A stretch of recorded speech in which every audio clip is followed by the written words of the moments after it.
अस्सलाम वालेकुम, मेरा नाम डॉक्टर मोहसिन है। मैं कंसल्टेंट फिजिशियन एंडोक्राइनोलॉजिस्ट और एंड्रोलॉजिस्ट हूँ। आज की इस वीडियो में हम बात करेंगे एज़ोस्पर्मिया के बारे में। तो आइए स्टार्ट करते हैं अपनी इस वीडियो को। एज़ोस्पर्मिया मर्दों के अंदर इनफर्टिलिटी या बांझपन की एक बहुत बड़ी वजह है।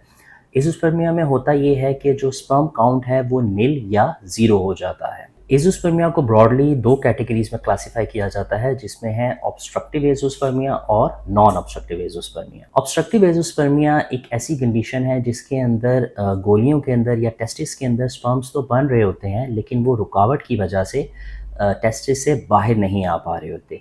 इसलिए इसका नाम ऑब्स्ट्रक्टिव एज़ोस्पर्मिया रखा गया है, यानी कि स्पर्म्स की मूवमेंट के अंदर या उनके रास्ते में कोई रुकावट आ रही है। नॉन ऑब्स्ट्रक्टिव एज़ोस्पर्मिया एक ऐसी किस्म है जिसके अंदर या तो जरासीम टेस्टिस के अंदर नहीं बन रहे होते, या ऊपर से जो केमिकल्स या हार्मोन्स चाहिए होते हैं टेस्टिस के अंदर जरासीम बनाने के लिए, उनकी मिकदार कम हुई भी होती है।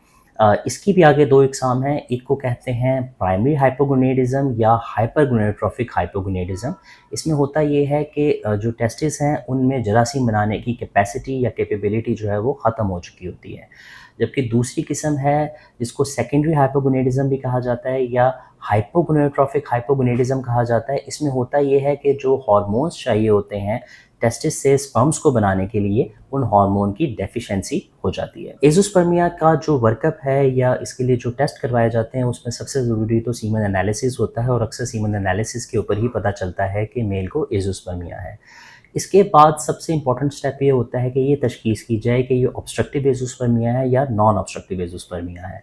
उसके लिए मज़ीद कुछ टेस्ट करवाए जाते हैं जिसमें हार्मोनल प्रोफाइल होती है, जिसमें FSH, LH और टेस्टोस्टेरोन का लेवल करवाया जाता है। इसके अलावा स्क्रोटल डॉपलर यानी कि गोलियों का अल्ट्रासाउंड करवाया जाता है, और समटाइम्स किसी किसी कंडीशन के अंदर टेस्टिकुलर बायोप्सी भी की जाती है, ये देखने के लिए कि क्या गोलियों के अंदर या टेस्टिस के अंदर जरासीम हैं या नहीं हैं।